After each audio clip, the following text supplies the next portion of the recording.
কেমন আছো সবাই? আশা করছি সবাই খুব ভালো আছো আর আমিও খুব ভালো আছি। একটা জিনিস তোমাদের সাথে শেয়ার করব বলে স্নান করেই একদম ভিডিও করতে বসে পড়েছি।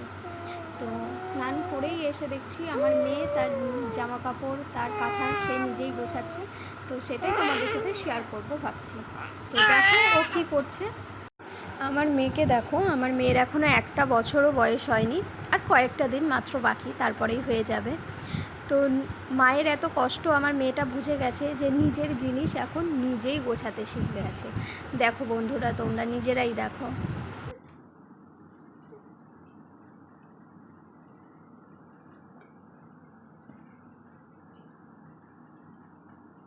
মিঠি, কি করছো তুমি? মাকে কাজে সাহায্য করে দিচ্ছ? ভাঁজ করে রাখো। হ্যাঁ হ্যাঁ, ভাঁজ করো, সুন্দর করে গুছিয়ে রাখো।